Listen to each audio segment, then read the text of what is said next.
ഹാനയും ഗാരറ്റും breakup കഴിഞ്ഞ് ക്ലാസ്സിലിരിക്കുന്നു. എന്നാൽ അവർ രണ്ടുപേരും അഫക്റ്റഡ് ആയിരുന്നു.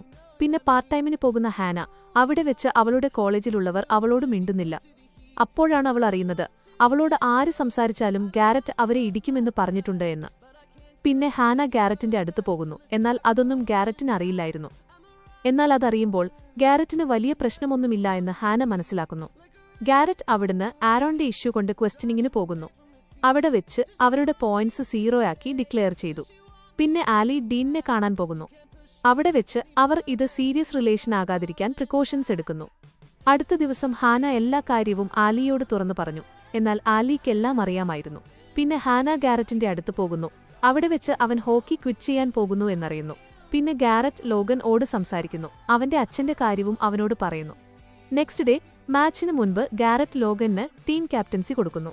അവർ നന്നായി പെർഫോം ചെയ്ത് മാച്ച് വിൻ ചെയ്യുന്നു. ഹാന മ്യൂസിക്കിന് വേണ്ടി പ്രിപ്പയർ ചെയ്യുന്നു. അവിടെ ഗാരറ്റും ആലിയും അവരുടെ ഹോൾ ടീമും വരുന്നു. ഹാന നന്നായി പെർഫോം ചെയ്ത് ഒരു പെയ്ഡ് ഇന്റേൺഷിപ്പ് കിട്ടുന്നു. അത് കഴിഞ്ഞ് ഹാനയും ഗാരറ്റും കാണുന്നു. എന്നിട്ട് ഹാനയോട് അവനൊരു സെക്കൻഡ് ചാൻസ് കൊടുക്കണമെന്ന് റിക്വസ്റ്റ് ചെയ്യുന്നു. അവൾ അതിന് സമ്മതിക്കുന്നു. പിന്നെ ക്ലബ്ബിൽ വെച്ച് ഡീൻ ആലിയോട് ഫീലിംഗ്സ് ഉണ്ട് എന്ന് പറയുന്നു. എന്നാൽ അങ്ങോട്ട് ഹണ്ടർ വരുന്നു. ലോഗൻ അവനെ ടീമിലാക്കിയിട്ടുണ്ടായിരുന്നു. പിന്നെ അവിടെ വെച്ച് അവർ രണ്ടും ഫൈറ്റ് ആകുന്നു. അത് വലിയൊരു ഇഷ്യൂ ആയി മാറുന്നു. Off campus season 1 episode explanation ഇവിടെ തീരുന്നു. ഇതുവരെ സപ്പോർട്ട് ചെയ്ത എല്ലാവർക്കും നന്ദി.